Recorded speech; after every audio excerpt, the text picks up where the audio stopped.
Castro. Allez, vas-y, pourquoi pas. Vas-y, pourquoi pas. J'ai un scoop pour vous. Penalty sur Ronny Lopez à la 151e. Vous demandez pourquoi on n'est pas revenu sur la VAR, mais la VAR ne fonctionnait pas. Le Colombien qui a pris le dessus, il a réussi son dribble. Falcao, oui, il est mort. Ce soir, je vais dire tout haut ce que tout le monde pense tout bas. Radio Diagonale, la web radio 100% rouge-blanche. Eh bien bonjour, bonsoir à toutes et tous, on se retrouve pour un nouveau débrief, 36e journée de Ligue 1, Monaco se déplaçait à Reims et au bout de l'ennui, Monaco s'est imposé 1-0 et avec moi pour débriefer, il y aura seulement Damien. Salut Damien. Ouais non, c'était pas du football champagne cet après-midi. Non, c'est le moins qu'on puisse dire. Oui, bah voilà, comme vous pouvez le constater, on n'est que deux et du coup, bah, ça nous permet de commencer à faire le début du recrutement, parce que l'année prochaine, on va certainement jouer la Coupe d'Europe. Enfin, c'est même sûr, on va jouer la Coupe d'Europe, on sait juste pas encore laquelle. Donc, si ça vous intéresse de rejoindre Radio Diagonale, n'hésitez pas à déposer CV, entre guillemets, plutôt candidature, soit dans notre mail, qui est en description de cette vidéo, soit directement en MP Twitter ou Facebook, pour ceux qui n'ont pas Twitter. Voilà, la seule impérative, c'est d'avoir une bonne connexion Internet. Non, je sais pas si c'est très français, mais bon. Le seul impératif, c'est un masculin. Oui. Mais j'étais parti sur du féminin et du coup, j'ai pas réussi à m'en dépêtrer. Les 3 points, Damien, donc de cette rencontre un petit peu ennuyante. Ouais. Écoute, moi le premier point c'était la fin de l'excitation, c'est un peu dans la lignée du débrief de dimanche dernier contre Lyon où on était un peu tous déprimés. Cette fin d'excitation, voilà, je suis un peu retombé comme un soufflé. J'attendais pas spécialement ce match ce week-end, alors que depuis 3 mois, j'étais complètement dans une autre dynamique. J'ai pas regardé le match de nos concurrents directs que sont Lyon ou qu'était Lille. Voilà, Lille-Lens, ou c'était Lens-Lille, Lens-Lille, vendredi soir. C'était le match où, si on avait été au contact, j'aurais été au taquet devant. Pour regarder Koh-Lanta, arrête. Avec Koh-Lanta quand même, mais j'aurais mis, je me serais quand même tenu au courant, enfin vraiment, j'aurais vraiment eu espoir. Et là, en fait, ce match, là, je sais que Paris est en train de jouer en ce moment et j'en ai rien à cirer non plus. Bon, voilà, c'est dommage parce que c'est dommage pour cette fin de saison d'avoir un peu perdu cette partie un peu euphorisante pour les 2 matchs qui nous restent. Le deuxième point, c'est le match maîtrisé, mais sans éclat. Voilà, je pense qu'on en a déjà parlé. C'est une rencontre où on s'est pas vraiment amusé, où on s'est pas vraiment régalé, mais où globalement on a été quand même assez peu mis en danger. Et puis le troisième point, c'est les absences qui se ressentent. Hein. On en parlait de ces absences qui nous ont fait certainement du mal déjà contre Lyon, mais voilà, là elles sont quand même toujours importantes. On parle de Crépin Diatta, on parle de Sofiane Diop, on parle de Stevan Jovetic. On a quand même enregistré les retours de Golovin, mais voilà, il est rentré seulement en cours de jeu et donc voilà, il n'a pas forcément non plus énormément pesé, mais donc c'est vrai que ces absences elles nous font quelque part un petit peu mal. Et là je te tends la perche du coup par rapport à ton premier point, parce que ça se ressent aussi physiquement. Ouais, mon premier point c'est ça, c'est de plus en plus dur physiquement, mais c'est pas, j'ai bien mis de plus en plus dur, c'est que ça fait quand même quelques matchs que c'est un peu plus compliqué, même en coupe ça avait été un peu délicat. On sent que l'équipe arrive sur la fin de saison tout simplement, hein, et que la préparation avait peut-être pas été faite en pensant que la fin de saison serait aussi chargée et aussi importante. Donc ouais, ça devient un petit peu dur, mais bon, le taf est fait malgré tout. Le deuxième point, c'est très factuel, c'est qu'on a répondu à Lyon. Voilà, Lyon s'était imposé, on s'impose aussi, on est toujours sur le podium. Seul petit bémol, c'est que pour ce qui est du goal average, on commence à avoir un petit retard sur eux. Il reste que 2 rencontres. Après, le seul cas d'un goal average pour nous départager serait que Lyon fasse un nul et que nous, on fasse une défaite dans le même temps pour que les deux équipes soient égalité de points. Donc c'est assez peu probable, mais ça peut être une possibilité et on serait a priori derrière Lyon. Et enfin, le dernier point, c'est que malgré tout, cette victoire, on l'a grâce à notre défense, en tout cas grâce à la solidité globale défensive. Voilà, physiquement, c'est un petit peu dur, donc tu sens qu'offensivement, on a un petit peu de mal à se projeter. Mais derrière, ça fait plutôt le taf. On a vu que cette défense n'est pas encore prête pour les gros matchs. En tout cas, la semaine dernière, ça a été très compliqué. Mais face à des équipes standards, lambda de Ligue 1, maintenant qu'il n'y a plus les grosses erreurs individuelles, globalement, on ne prend plus du tout de but. Et Lyon venait stopper, je sais plus, une série de 7-8 matchs sans encaisser de but. Bon, c'était un faux pas, très mauvais faux pas, parce qu'on en avait pris 3 d'un coup. Mais ce coup-ci, on a de nouveau réussi à pas encaisser de but, donc c'est très important en vue du podium. La compo maintenant, Damien, bon, assez standard avec Lecomte dans les buts. La défense, il y a toujours un des 4 qui va sur le banc et qui rentre en cours de jeu. Ce coup-là, c'était Sidibé.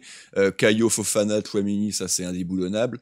Aguilar était sur le poste de piston droit. Jason Martin, c'était de retour. On aurait peut-être pu penser le voir à ce poste-là. Et enfin, le trio d'attaque, Ben Yedder, Voland. Et la petite surprise, Damien, c'était Matarazzo, donc qui se retrouvait dans un rôle un petit peu plus offensif. On pouvait penser à Golovin, on pouvait penser, mais on voulait pas vraiment le voir, à Fabregas. Kovac a fait le choix de Matarazzo. Qu'est-ce que tu en pensais avant le match? Parce qu'on verra qu'après, les événements du match font forcément pencher la balance, mais est-ce qu'avant le match, tu étais satisfait de ce choix peut-être un petit peu défensif, entre guillemets? Pour moi, il était, je vais pas dire logique, mais ça avait du sens parce que très clairement, des joueurs comme Gelson ou Golovin étaient de retour et c'était certain qu'ils n'allaient pas se retrouver titulaires. Donc la vraie concurrence, elle était plutôt finalement avec un Fabregas, mais voilà, on a vu un Fabregas à côté de ses pompes la dernière fois contre Lyon, ce qui était plutôt prévisible en même temps. Donc bon, il a voulu tenter quelque chose, mais c'est vrai que je pense que c'est pas tout à fait le profil qui correspond non plus pour ce poste-là, quoi. Enfin, de jouer dans entre les lignes comme ça, ce que faisait par exemple très bien un Sofiane Diop, je vois pas du tout un Matarazzo sur ce profil. En tout cas, ce qui est sûr, c'est qu'il n'a pas le profil petit joueur technique créateur qu'ont les 3 autres, Golovin, Diop et même Fabregas. Après, Fabregas, peut-être qu'aujourd'hui, ça aurait été moins compliqué pour lui, parce que c'est vrai que la semaine dernière, c'était quand même un match de haut niveau, à haute intensité. Donc là, tu sens tout de suite que c'est très compliqué pour lui, parce que courir égale souffrance. Peut-être qu'aujourd'hui, du coup, ça se serait un petit peu mieux passé. Bon, le choix a été fait de Matarazzo qu'on avait vu un petit peu, qui nous avait plutôt plu, qui nous avait fait une très belle passe, pardon. J'ai un peu de mal entre les féminins et les masculins. C'est la soirée d'hier. La soirée d'hier a été compliquée. J'ai un petit peu de mal à m'en remettre. Tu vieillis surtout, Rome. Voilà, ça passe moins bien qu'à 20 ans. Hein. Ouais, ça c'est clair. Ça c'est clair et net. Mais voilà, non, je disais, il avait fait une belle action, ouais, avec une petite passe décisive. On l'avait vu un petit peu honnête techniquement, donc c'est peut-être aussi pour ça qu'il a fait le choix de le placer haut. Après, on aurait peut-être pu imaginer Tchouaméni, mais je pense qu'il voulait pas toucher quand même à cette paire Fofana-Tchouaméni, donc malgré tout assez logique cette compo. La rencontre maintenant à proprement parler, Damien, je pense qu'on va aller relativement vite parce que il s'est pas passé grand chose. Déjà la première mi-temps, globalement soporifique. Il va y avoir 2-3 coups de boutoir, dont le but monégasque bien entendu, et on y reviendra. Mais globalement, un début de rencontre qui se passe sur un rythme un peu de sénateur. Il se passe pas grand-chose. On n'est pas trop en danger, mais on crée pas non plus tant de danger. Tu sens qu'il manque un truc, il manque un lion. C'est le terme que j'avais justement pour justifier une potentielle titularisation de Fabregas, c'est-à-dire qu'il aurait joué dans un fauteuil à un train de sénateur, et ça aurait pu justement être plus, il aurait pu être un peu plus en réussite justement que la semaine dernière. Donc oui, effectivement, c'est pas une rencontre qui est partie sur les chapeaux de roue. Le rythme s'est jamais vraiment emballé en fait dans cette rencontre. Je crois qu'à part l'occasion du but, j'ai souvenir aussi d'une autre incursion Oui. de Matazo justement après son but. Mais sinon, j'ai pas grand chose il me reste pas grand chose en mémoire, avec aussi la petite action du penalty checké à la VAR. Donc c'est vrai que globalement, on pouvait vraiment compter les actions sur les doigts d'une main.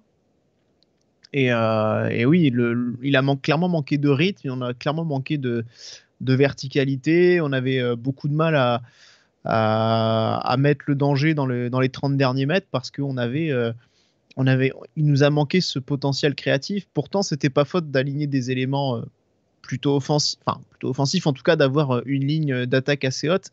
Je me souviens même sur une position offensive d'avoir vu 5 joueurs vraiment sur la même ligne, à savoir Aguilar, Voland, Ben Yedder, Matazo et Caio, qui était en train de déborder sur son côté avec le ballon. Donc c'est pas tant le fait que voilà, on a joué prudemment, c'est surtout qu'on a manqué de solutions parce qu'on n'a pas réussi vraiment à être efficace dans nos enchaînements. Ouais, on va pouvoir tout de suite parler du but, but de Matazo, justement, sur un beau 1-2 avec Ben Yedder. Alors, récupération de balle, je sais, assez basse dans notre terrain, je sais plus si c'est Tchouaméni ou un de nos défenseurs qui récupère. Voland est au relais, alors il y a potentiellement une petite faute de main dans sa chute. Derrière l'action, le ballon arrive à Matazo et il va longtemps temporiser avant de décaler Ben Yedder bien dans le timing, et là Ben Yedder va réaliser tout simplement une passe parfaite, une offrande. Ça va passer entre les jambes d'Abdelhamid, et les autres défenseurs rémois pour le coup sont quand même très spectateurs, et Matazo n'a plus qu'à pousser le but dans les filets, le ballon dans les filets. Très beau but, Matazo qui confirme, comme il nous avait déjà fait il y a quelques semaines, que quand même il a des vraies bonnes qualités techniques, et même de QI football, parce que c'était pas si simple que ça à négocier, ils sont 2 contre 4. Oui, il a bien fixé en fait la défense rémoise, et il a décalé Ben Yedder au bon moment. Après, il faut vraiment, je pense, saluer la qualité de la passe de Ben Yedder, que je trouve même improbable qu'il trouve Matazo au centre, avec toutes ces jambes devant lui de défenseurs rémois. Je la trouve vraiment très, je vais pas dire heureuse, mais presque un peu quand même, parce que je pensais vraiment pas que cette passe pouvait arriver à bonne destination. Et Matazo qui fait aussi le bon décalage quand même pour se détacher du marquage rémois. Justement, il fait le petit écart qui lui permet d'être en bonne position pour réceptionner le centre. Donc voilà, beaucoup quand même d'intelligence de la part des deux joueurs sur cette action. Ouais, il y a une double erreur des deux défenseurs. Abdelhamid, on peut pas trop lui en vouloir, le ballon lui passe entre les jambes, il est au duel avec Ben Yedder, mais je pense surtout qu'il pense qu'il est couvert derrière lui. Et c'est vrai que, comme tu dis, Matazo se démarque, mais il fait pas non plus un move particulier, quoi. C'est vraiment les défenseurs qui l'oublient complètement, et il se retrouve seul face au but. Et d'ailleurs, le mec est un petit peu surpris. Bon, voilà, donc tant mieux pour nous, parce que d'ailleurs on va y revenir, mais globalement on s'est plus nourri d'erreurs rémoises que de réellement de situations construites par nous. Justement, on t'en parlait quelques instants après, il va y avoir une autre grosse situation pour Matazo. Ce coup-ci, là, bon, par contre, un petit peu plus compliqué dans la finition. On sait pas trop s'il veut mettre le gauche, le droit. Il décide de dribbler le gardien, il le fait plutôt bien. Malheureusement, il n'arrive pas du tout à redresser sa frappe. Il finira même en corner, en sortie de but même plutôt. Ouais, pour moi, il veut mettre le gauche, mais en fait, il rate le ballon. Ça m'est déjà arrivé. On n'en doute pas. Ouais, c'est un peu gênant.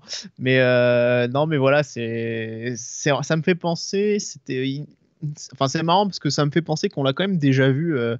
Aussi, c'était quoi? C'était le match contre Metz, où il fait aussi une percée un peu là, qui se retrouve sur la gauche dans la surface, qu'il y a une occasion. Enfin voilà, il semble quand même être un petit peu pas dire coutumier, mais en tout cas, voilà, on l'a déjà vu dans ces situations-là et il semble peut-être aussi les affectionner quand même, en tout cas de s'y retrouver. Donc, ouais, il a failli avoir un coup double, puisqu'il élimine le gardien, il avait fait le plus dur. Et derrière, voilà, la jambe gauche qui qui part un peu trop vite et qui loupe le ballon. Et ouais, Ouais, c'était l'occasion de breaker. un gros raté. Bon, après, il est encore très jeune, il est clairement pas habitué, je pense, à se retrouver dans des situations offensives comme ça. Et ça se ressent un petit peu. Il aurait dû certainement faire mieux à la finition. Bon, il venait de marquer son but, marquer un doublé, c'est vrai que ça aurait été assez phénoménal. Ça aurait peut-être pu dégoûter Fofana aussi, qui s'évertue à frapper au but depuis maintenant une cinquantaine de rencontres avec nous. Il n'y est jamais arrivé. Le petit jeune qui arrive et qui marque quasiment à sa première titularisation. Donc peut-être que 2 buts, ça aurait fait beaucoup. Mais bon, après, voilà, le reste de cette mi-temps, il va plus se passer grand-chose. Les Rémois vont avoir une vraie grosse situation, que le compte va bien sortir de la jambe. Sur une frappe un petit peu excentrée. C'est ce qu'on disait, globalement derrière ça se passe bien le ballon, ça déroule, avec les 2 milieux de terrain ça combine aussi plutôt bien. Malheureusement il n'y a pas de liant, Voland est très peu trouvé, il a même du mal à se rendre vraiment disponible dans le cœur du jeu. Ben Yedder également est très esselé devant, le moindre ballon qu'il a, et on y reviendra, sont plutôt très bien exploités, mais ils sont très peu nombreux. Matarazzo, mis à part son but, bah, il est quand même un petit peu aussi tombé, retombé, on va dire, en intensité derrière. Nos pistons, pareil, assez moyens. Donc c'est vrai que tout ça fait que bah, il se passe pas grand-chose, tout simplement. Et puis il va y avoir juste avant la mi-temps, Damien, oui, ce penalty d'abord sifflé, puis justement annulé, qui aurait pu définitivement nous mettre à l'abri. Bon, il n'y a pas grand-chose à dire. Hein. On peut peut-être analyser l'erreur technique entre guillemets de Ben Yedder sur sa passe, mais le penalty ne devait pas être sifflé. Moi, je suis pas tout à fait d'accord de l'erreur de Ben Yedder sur ça. Non, mais il je peut pense mieux que... la donner, quoi, c'est tout. Je Hein pense qu'il peut mieux la donner. Ouais, Là, il force Voland quand même à un très gros effort. bah, je pense que pour moi, elle me semble compliqué à donner mieux en termes de trajectoire, en tout cas de la redresser davantage. Et je pense que Voland est un peu trop loin en fait à ce moment-là encore. Pour moi, le fait qu'il n'y ait pas faute justement, c'est parce qu'il arrive trop tard et qu'il n'est pas du tout en maîtrise du ballon. Et c'est, je pense, peut-être une des raisons qui fait que le penalty n'est pas accordé au final. Ce qu'on se disait, c'est peut-être penser que si Ben Yedder la mettait un peu plus forte, peut-être que c'était mieux. Mais encore une fois, je pense que s'il la met plus forte, Ben Yedder est plus loin du compte sur cette action. Donc, Voland, ouais. Voland, oui, pardon. Ah oui, mais s'il la met plus fort, Voland est encore moins dessus, hein, ça c'est sûr. Voilà. Donc je pense, je suis pas scandalisé de toute façon par ce qui s'est passé. Non, mais il aurait pu faire mieux. Encore une fois, ça aurait pas été simple, mais on le rappelle, hein, la passe sur le but de Matarazzo, elle est pas simple, et il l'a fait. Il est capable de faire mieux. C'est ça que je veux dire, c'est qu'il est capable de faire beaucoup mieux.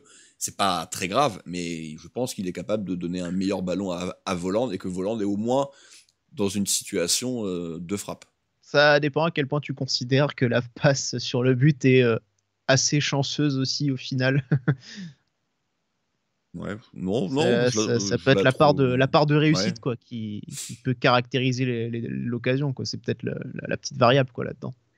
Ouais, parce qu'il veut la mettre, il veut la mettre entre les jambes. Je pense que c'est volontaire quand même de la mettre entre les jambes d'Abdelhamid. Après, oui, ce qui est pas volontaire, mais ça il peut pas le savoir, c'est que les 2 autres défenseurs se sont complètement arrêtés. Mais sa passe, c'est celle qu'il faut faire. Elle est au bon endroit. Elle est ni trop en retrait ni trop en avance. Elle est parfaite. Celle sur Voland, c'est pas le cas. Elle est plus compliquée, certes, mais voilà. En tout cas, pas la peine de polémiquer plus que ça. La seconde mi-temps, Damien, qui va être à peu près du même acabit, Monaco qui va globalement plutôt se nourrir d'erreurs rémoises, parce que les Rémois quand même ont essayé de relancer proprement, de relancer de derrière, et ça leur a occasionné quelques pertes de balles. Malheureusement, on n'a pas su en profiter, mais on a plusieurs situations entre Folland, Gelson Martins après sa rentrée, Fofana, c'est plus sur un contre, mais si on revient juste sur l'action qui a précédé, enfin sur l'action du penalty dont on parlait, là aussi, on peut souligner que c'est une très très grosse erreur Déjà. de face qui rate complètement son contrôle, par exemple. Donc c'est vrai que c'est aussi un peu une constante sur ce match. Tu disais qu'effectivement ils essaient de relancer propre.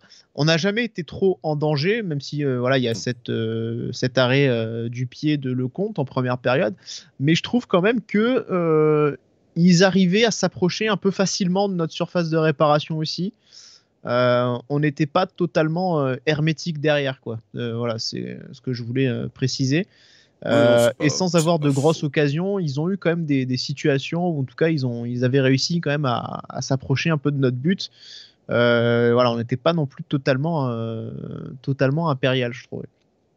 Bah, et ouais, j'ai surtout en mémoire une frappe contrée par Maripane, qui était certainement très très dangereuse parce que le joueur était relativement avancé dans la surface de réparation. Le ballon partait vite, donc de fortes chances que Lecomte était battu sur cette frappe. Mais c'est vrai que c'est à peu près la vraie seule situation, parce que là on le voit au niveau des frappes, hein, ils ont 2 frappes cadrées, donc il y a l'arrêt de Lecomte, et j'ai plus trop en mémoire la deuxième.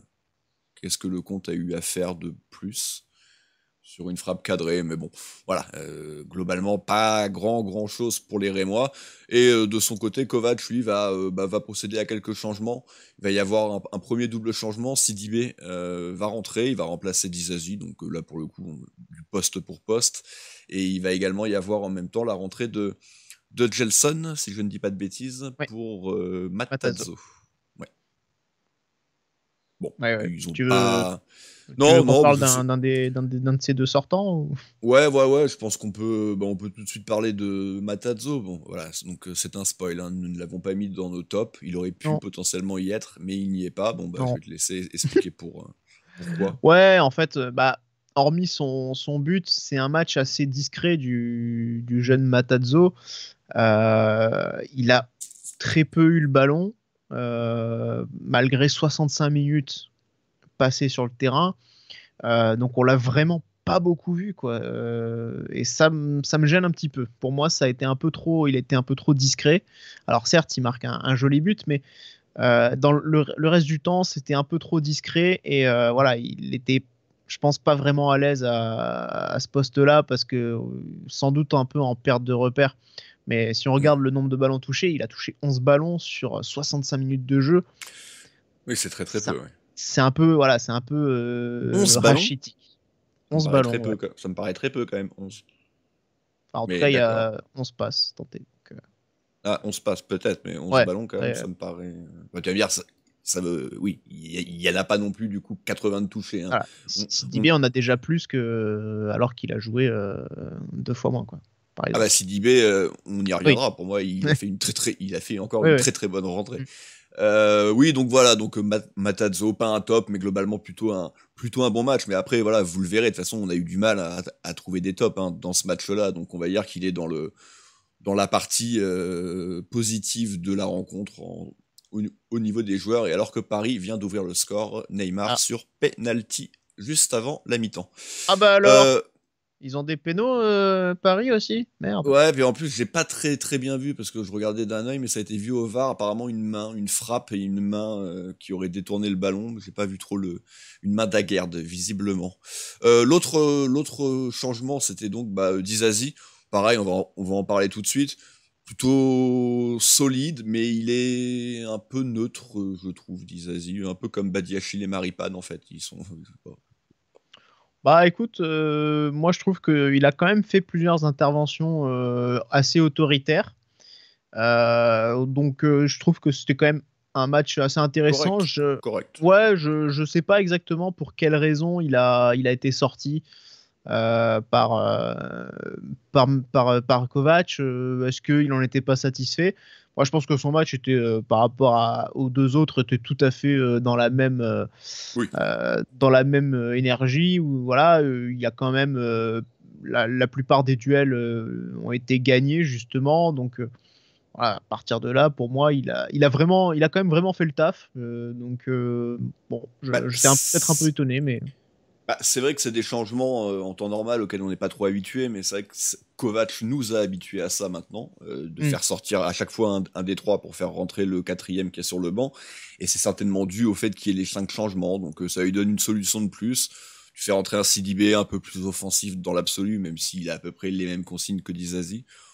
Après, on est passé à 4 derrière aussi en toute fin de rencontre, donc certainement aussi pour ça. Des trois centraux, voilà, c'est celui qui a gagné le plus de duels sur cette rencontre. Donc, bon, jusque-là, il faisait quand même le taf. Oui, non, mais je pense pas que c'était un choix pour le punir. Hein. Encore une fois, on pouvait se demander ça quand Kovac a commencé à faire ça, on se disait toujours il y a dû y avoir une blessure ou quelque chose.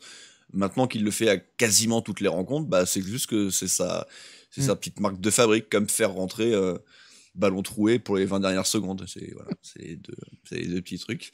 La prime, et donc, la prime. c'est pour la prime de match. Les autres changements, Aguilar va céder sa place. L'attaque aussi va céder sa place. Malheureusement, on n'a pas d'attaquant sur le banc, parce que c'est vrai que t'en parlais avec les absences, mais entre Jovetic blessé et les deux ingénieurs qui ont pris 3 et 2 matchs de... les deux prix Nobel, là. Les 2 prix Nobel qui ont pris 3 et 2 matchs de suspension. Bah, du coup, sur le banc, on se retrouvait avec un petit jeune, alors de Carpentry, je crois, c'est ça? Oui, Valentin. Voilà. Falafel de Carpentry. Non, je déconne, c'est pas Falafel, c'est Salaciel, je crois. Salaciel, et je ne sais pas je sais même pas à quoi il ressemble du coup, donc vu qu'il n'est pas rentré en jeu, parce que il a même poussé le vice quand même pour faire rentrer Matsima à la place de Voland quand même à la dernière minute. De Voland ou selon comment Aguilar, tu vois les choses. Mais bon, en tout cas, ou Ballo-Touré à la place de Voland. Et le 5e changement, c'était... c'est Ben Yedder qui est remplacé par Golovin. Voilà, c'est Golovin, évidemment. Voilà. À la 80e minute. Ouais. Très jardimesque, les derniers changements, comme dirait Boris. Ouais, bah, encore une fois, là, pour le coup, c'est sa grosse marque de fabrique. Hein. Il fait toujours sortir Ben Yedder, ou presque, même quand il y a pas il le fait. Le Matsima Voland... ou Ballo-Touré. Ouais, celui-là, il est peut-être un petit peu abusé. Par contre, le Ballo-Touré, on est habitué. Hein. Les 5 dernières minutes, c'est le Ballo-Touré time. Qui d'ailleurs n'a pas été si mauvais que ça les fois où il est rentré. Il a toujours amené un petit peu de pêche, un petit peu de pêche. Je sais pas. C'est parce qu'on lui laisse pas le temps d'être nul, en fait. Oui, certainement pour ça. Je sais pas de quelle occasion on peut parler en particulier. Moi, j'ai quand même en mémoire l'incompréhension entre Folland et Gelson Martins. Il y a eu la frappe en pivot également de Gelson contrée. Ouais. Et je rajouterais à ça le gros raté au final de Fofana, qui quand même s'ouvre bien le terrain, qui même s'ouvre le but. Mais c'est là où tu sens que lui, pour le coup, pour une fois, il s'est dit je vais pas foutre un plomb dans la balle, je vais faire un petit plat du pied sécurité. Malheureusement, ça passe pas si loin que ça du poteau, mais il y a clairement moyen de la mettre, en fait, tout simplement. Ouais, c'est vrai qu'il n'est pas vraiment attaqué, donc on espérait une meilleure finition, mais bon, visiblement, c'est pas son truc, alors... Non, c'est pas sa qualité première. Et puis, on peut le rappeler, c'était quand même en toute fin de match. C'est lui qui remonte le ballon sur quasiment l'intégralité du terrain. Il est certainement un petit peu fatigué, Pépère, parce que s'il y en a bien qui court énormément et qui est plutôt bon quand même, c'est lui. Mais c'est vrai que devant le but, c'est pas ça, quoi. Ouais, et puis au final, ce qui s'est permis de mettre en lumière un aspect, c'est qu'on a énormément joué en contre aussi, en tout cas sur la seconde période. C'est-à-dire qu'au final, on a surtout fait ça. Sur la fin de rencontre, ouais. On s'est nourri soit de contre, soit de ballons récupérés très très haut. Donc c'était du coup le reste du temps, c'était quand même un petit peu pauvre. Puis je pense aussi, pauvre, oui. Je pense aussi quand même à ce dernier coup franc en fin de match sur une faute de Maripane qui prend un carton jaune, où voilà, on a senti quand même que jusqu'au bout, c'était un petit peu je vais pas dire stressant, mais c'était quand même un petit peu tendu, où il y avait quand même il n'y avait pas une sérénité quand même à toute épreuve, quoi. Ouais, moi pour le coup, évidemment il y a eu Lyon la semaine dernière qui est venu un peu casser tout ça, mais il n'empêche que c'est ce que je disais dans un de mes points, c'est que maintenant défensivement moi en tout cas j'ai plus peur. Même ce dernier coup franc, à aucun moment je me suis vraiment senti en danger, alors que la même situation l'année dernière ou en début de saison, là on sait très bien qu'on aurait pu craquer, mais force est de constater qu'on ne craque plus. Voilà, on prend plus de buts, ou peu souvent de buts en tout cas, encore une fois. Par contre on a pris 3 cartons jaunes, Badiachil, Maripane, Golovin. Alors je sais pas où on en est en termes de potentielle suspension, mais c'est vrai que là les 2 cartons pris en fin de match sont un petit peu dommage, même si Maripane, sa faute est plutôt intelligente parce qu'il est battu. Et Golovin, il a pas trop de réussite parce que il faut qu'il aille faire ce tac pour aller contrer le gardien. L'arbitre sort le carton jaune. Après, quand on se rend compte du ralenti, je pense pas qu'il y avait carton jaune. En fait, ça ressemble un peu au penalty. En fait, tu te rends compte quand tu revois l'image qu'il n'y avait pas penalty. Bah là, tu te rends compte que Golovin, je sais même pas s'il le touche en fait, Rajkovic. Il le touche en fait, mais il le touche avec le pied qui tacle pas. Oui, voilà. Il le touche avec l'autre, et c'est un peu con du coup. Après l'autre il gueule bien, donc. Ouais, voilà. Donc bon, un carton peut-être un peu sévère, mais bon, c'est pas ça qui fera de grandes différences. Les tops et les flops maintenant, ou plutôt le top et les flops. Ben Yedder, je vais te laisser en parler. On avait le même, hein, on était tous les deux sur Ben Yedder. Après, moi, je tiens à le préciser, c'est pas non plus un top, c'est un petit top. Oui, bah écoute, il est passeur décisif quand même sur le but. Il est à l'origine de cette action litigieuse qui aurait pu amener au penalty. Donc bon, globalement, voilà, ça a été notre attaquant le plus intéressant aujourd'hui. Il a été quand même régulièrement dans les bons coups, quand il y en a eu en tout cas. Maintenant, c'est vrai que sur le match dans sa globalité, c'est un match plus difficile, mais ouais, il y a quand même plusieurs passes qui sont assez importantes dans le jeu et qui font toujours beaucoup de bien. Donc c'est un peu le seul qui ressortait du lot finalement. Non, mais on est assez d'accord, et c'est rare de voir Ben Yedder top sans avoir marqué de but. C'est quand même je pense une première ou pas loin, parce que bon, c'est vrai qu'il nous habitue à marquer très régulièrement, mais du Boris coup souvent chamboulé dans ses certitudes. C'est ça. Et bah du coup je vais te laisser continuer, parce que toi ton flop prioritaire c'était son compère de l'attaque, Kevin Volland, qui bon, une fois n'est pas coutume, ne s'est pas mis en évidence et a même eu une grosse situation de but qu'il a très mal géré en la donnant mal à Gelson. Alors Gelson aussi fait peut-être pas le bon appel, mais la passe est quand même pas très bonne. Et puis tout simplement, est-ce qu'il aurait pas pu tirer quand on sait quand même la réussite qu'il a face au but là, le bon pétron sous la barre. Je suis effectivement assez déçu qu'il ait pas tenté sa chance, parce qu'il me semblait plutôt bien positionné. Après, faut voir, peut-être que le gardien en face avait peut-être bien fermé l'angle et que du coup il a préféré la jouer différemment. Mais oui, au-delà de ça, il a pas vraiment pesé. On a la difficulté justement dans la créativité, c'est parce que aussi voilà, c'est un joueur qui s'intercale beaucoup entre les lignes, mais qui sur ce match a été pas vraiment trouvé justement. Non, il a eu très peu de ballons. Ouais. Voilà, c'est ça. Il a pas été capable de se rendre disponible pour le reste de l'équipe.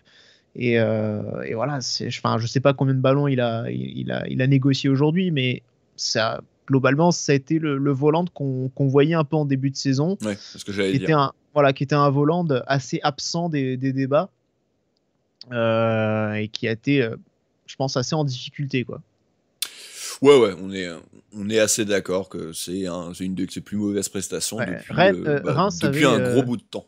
Ouais, Reims avait quand même un joueur justement pour ça. C'était Kasama qui jouait justement beaucoup, qui venait justement profiter de ces entre les lignes pour couper un peu nos transmissions, et qui a quand même bien joué le coup. Il avait quand même compris un petit peu la façon dont Volland jouait.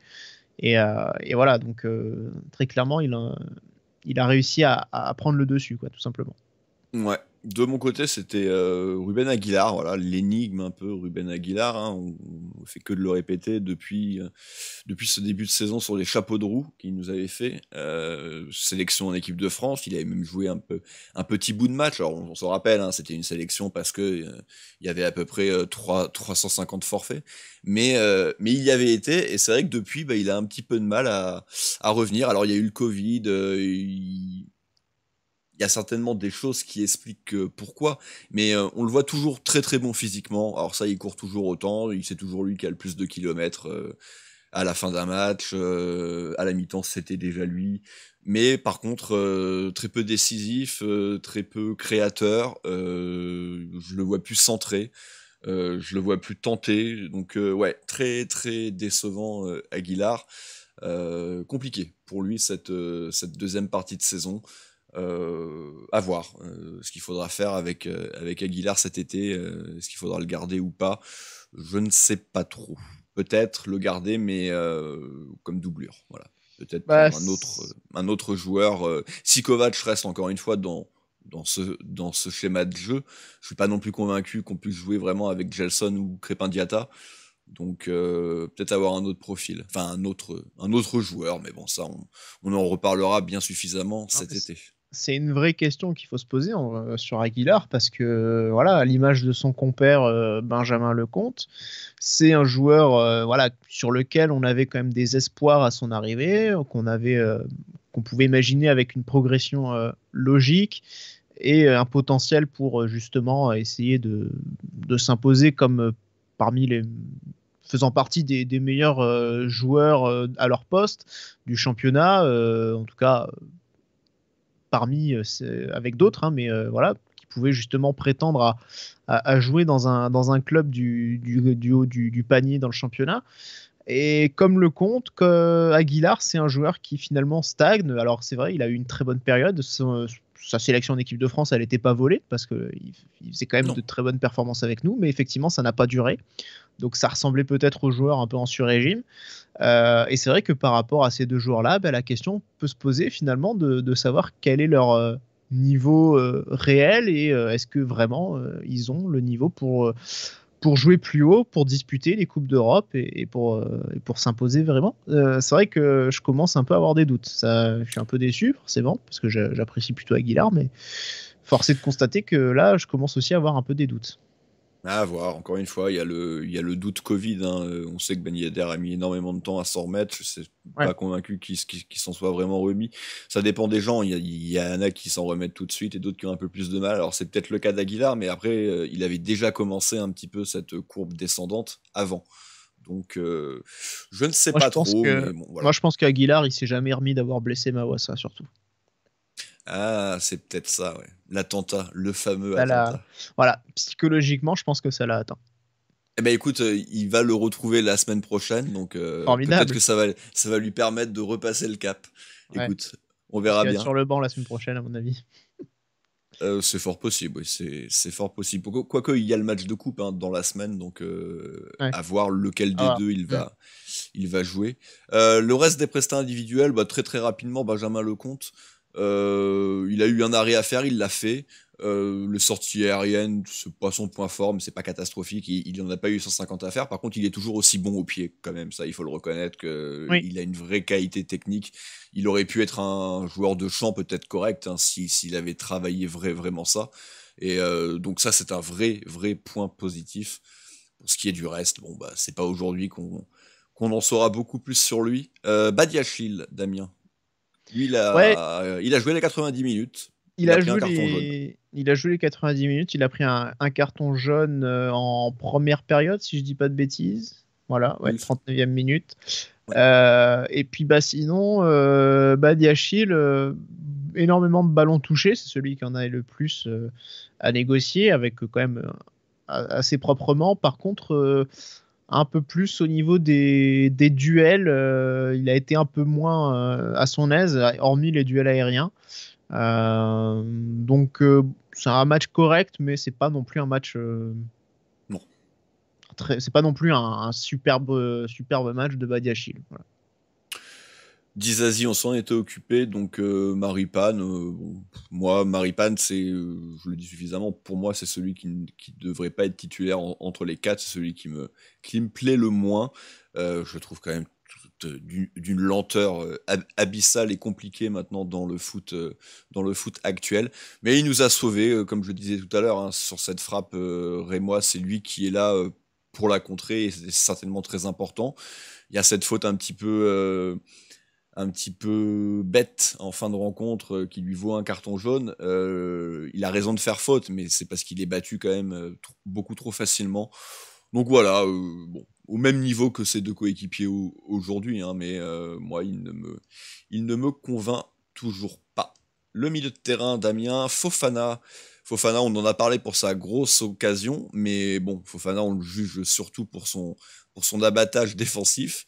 Et pour le coup, je trouve qu'il a plutôt fait un bon match, comme il est souvent coutumier.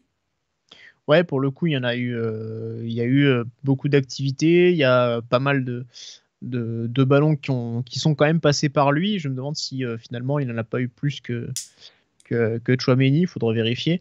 Mais voilà, après, je lui reprocherais peut-être un peu trop certaines pertes de balles. Mais sinon, ouais, un match où il a quand même été assez présent au milieu de terrain.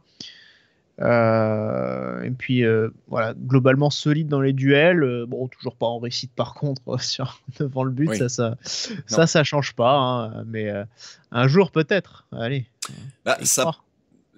Il fait une belle frappe en première mi-temps de mémoire, puissante. Ouais, tendue, elle est contrée, ouais. qui semblait plutôt bien partir. Donc, allez, Fofana, Youssouf, tu t'en rapproches. Le 4 se rapproche de plus en plus. On espère que d'ici la fin de saison, il va débloquer son compteur, parce que je pense qu'en plus, il doit se faire pas mal chambrer. Donc, je pense que ça lui ferait du bien de marquer son petit but. Tchouaméni à côté de lui, un peu moins bon dernièrement, Tchouaméni. Après, il nous avait tellement habitués à du très très haut niveau que forcément, ça se remarque. La prestation est moins solide, mais elle est largement suffisante, en tout cas pour une rencontre du dimanche après-midi face à Reims, quoi. Oui, c'était une question. Non, c'était une ouverture, si tu avais envie Okay. de rajouter quelque chose, mais c'est vrai qu'il n'y a pas grand-chose à rajouter, je pense. Je l'avais absolument tout dit avec précision. Bah, en fait, je pense, j'ai l'impression, dans cette impression que tu soulignais sur la fatigue aussi, c'est un peu à lui que je pense en ce moment aussi par rapport à ça. J'ai l'impression que c'est un peu lui qui a accusé le coup aujourd'hui, physiquement, d'avoir été un peu moins. Et ça, enfin voilà, on l'a vu plus éclatant, et je pense que c'est une forme physique qui fait qu'il a pu aussi dépasser un peu plus sa fonction depuis quelques mois. Et là aujourd'hui, il avait pas vraiment ça. Il avait peut-être pas, justement pas les jambes. C'est voilà, dans certains joueurs qui ont pioché physiquement, je pense qu'il était peut-être dans le lot aujourd'hui. Ouais, mais c'est vrai que j'ai même en mémoire des duels physiques où il s'est retrouvé au sol et où il a un petit peu demandé la faute. Alors, il n'y en a pas eu 150, hein, mais il y en a bien eu 2-3, et où il n'y avait pas faute de l'adversaire. C'est juste qu'il était battu dans l'impact, ce qui est quand même assez étonnant, parce que c'est un de ses points forts premiers. Donc c'est vrai que physiquement, ça peut poser question. Il y avait Aguilar en piston droit, on en a parlé. Il y avait l'indéboulonnable Caio Henrique, et peut-être futur parisien, Damien. Ouais. On attend de voir, hein. Mais après, très honnêtement, dans une défense à 4 comme à Paris, je sais pas s'il va leur solidifier grand-chose. Hein, mais bon, oui, non, mais encore une fois, à un moment donné, Paris, ils ont d'autres ambitions que les nôtres. Je veux dire, à quel moment Caio Henrique est le garçon qui va pouvoir t'aider à les atteindre. Enfin, je veux dire. On sait pas, pour l'instant, il a fait qu'une saison, et elle est très très bonne. Il risque d'être appelé en équipe du Brésil. Oui. Déjà, ça changera tout sur son CV. Hein.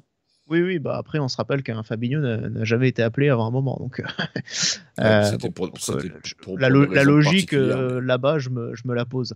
Mais non, mais je veux dire, c'est qu'il est bon, quoi. C'est pas Georges. Oui, hein, pas comme... Non, mais il est bon. Mais je veux dire, j'ai pas vu Caio Henrique au niveau européen déjà.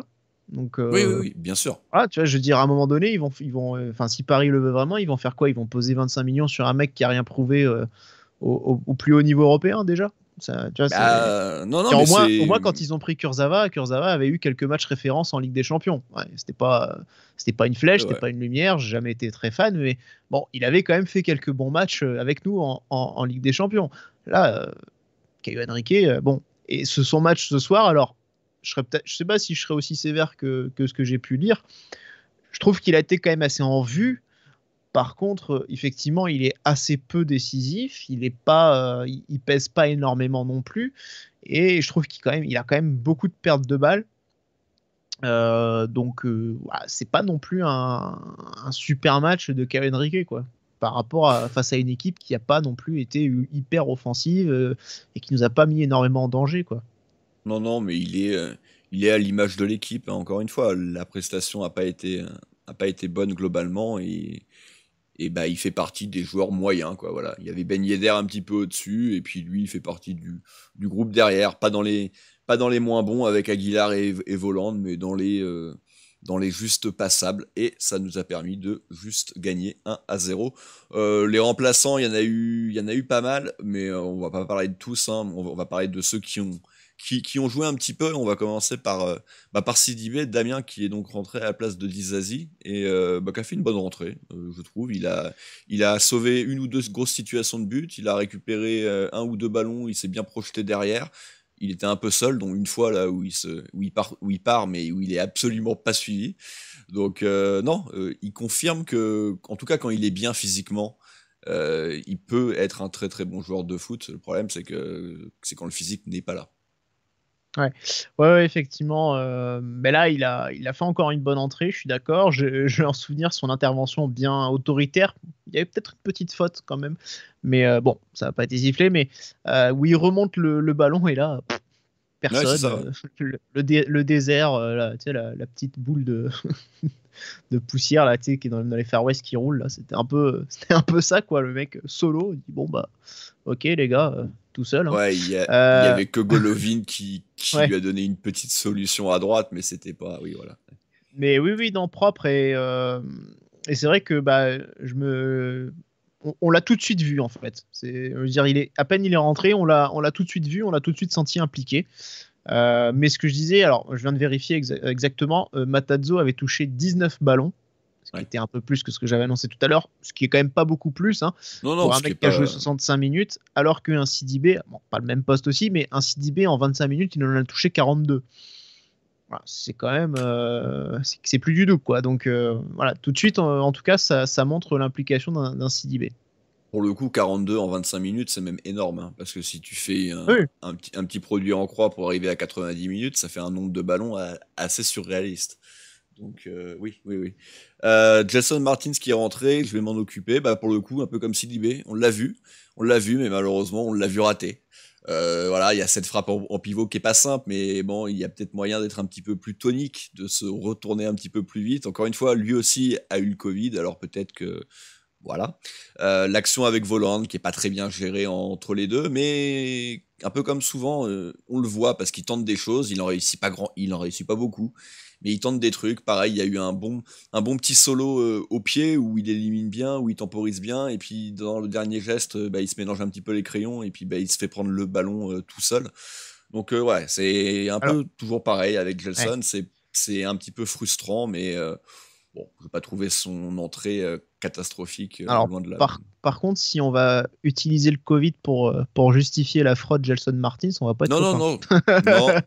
Oh, la fraude Jason Martin, de toute façon, on sera jamais d'accord sur ça, Vous avez mais par contre, un tote bag CDB, il a fait du CDB en vente sur notre boutique. On va le changer, on va mettre Gelson a fait du Gelson. Voilà. ouais, bon, on pourrait le dire avec beaucoup de joueurs, mais alors que c'est Neymar là qui, non, c'est Non, oui, mais Kurzawa vient de se faire mal. Donc, terrible. ce qui n'est- Mais ce non, qui mais n'est- pour le coup, CDB en ce moment, ça marche plus, donc on peut pas dire. Bah, CDB a fait du bon CDB. Voilà. Ouais, enfin, Euh, du CDB auquel on n'est pas habitué depuis 2 ans. Qu'on n'était plus trop habitué, ouais, c'est vrai. Voilà. Bah après, ouais. Il y a une saison où il est pas là aussi. Donc, Golovin, Damien qui est rentré, bon, pas apporté grand Il a chose. joué 10 minutes et j'ai pas grand chose à dire en fait. Voilà. Non, il était de retour, mais c'est vrai que on l'a dit aussi. Cette action de Sidibé montre aussi un petit peu la fin de rencontre, c'est que globalement, bah, on essayait plus de pas prendre de but que d'aller essayer d'aller en marquer un autre. Donc du coup, Golovin n'a pas eu forcément beaucoup de situations offensives, de ballons à donner aux attaquants, donc pas grand chose à dire. La seule bonne nouvelle, c'est qu'il était de retour et qu'on aura besoin de lui de toute façon pour ce sprint, vraiment maintenant sprint final. Hein. Il nous reste ou 4 rencontres. Donc on aura bien besoin de Golovin. Pour terminer, je ne vais pas vous les afficher parce que c'est inutile. Matsima et Ballo-Touré sont rentrés donc pour les toutes dernières minutes. Je ne sais même pas s'ils ont touché un ballon. Bon, Damien, je pense qu'on a fait le tour de cette rencontre. Donc 36e journée de Ligue 1. Monaco s'est imposé à Reims. Paris est en train de gagner à Rennes, donc on risque d'être sur un statu quo. Donc, à savoir que la deuxième place sera définitivement morte en cas de défaite du PSG. Oui. Attention à Pep Genesio, qui voudra peut-être rendre service à Lyon en vue de la 3e place. Oh oui, de toute façon je veux dire, si Rennes fait un bon match contre nous, c'est aussi logique, ils ont potentiellement l'Europe à jouer, donc c'est à nous d'aller le gagner ce match, et on n'a pas à attendre que les autres nous fassent des cadeaux. On n'est pas tous des Niçois. En tout cas, voilà, merci Damien de m'avoir accompagné pour ce débrief. Le prochain rendez-vous sur nos antennes, c'est demain, Mur des légendes, consacré à Franck Dumas, et jeudi soir, 21h15, Monaco qui se déplace à côté de Rumi. Alors j'ai pas vu où se disputer le match. On va jouer à Annecy. D'accord, voilà. Donc rencontre à Annecy face à Rumilly. Ouais. Sur le papier, évidemment, c'est censé, oui, c'est vrai. Sur le papier, c'est censé être un match facile, mais voilà, faut jamais prendre de haut les amateurs. Il faudra bien débuter le match, tout de suite se mettre à l'abri, et derrière ça déroulera. Mais on le sait, ce genre de match, ça peut vite être galère. Voilà, merci Damien de m'avoir accompagné. Le prochain rendez-vous, je vous le redis, c'est demain à 17h. D'ici là, messieurs, portez-vous bien et Dage Mounegou. Et bisous.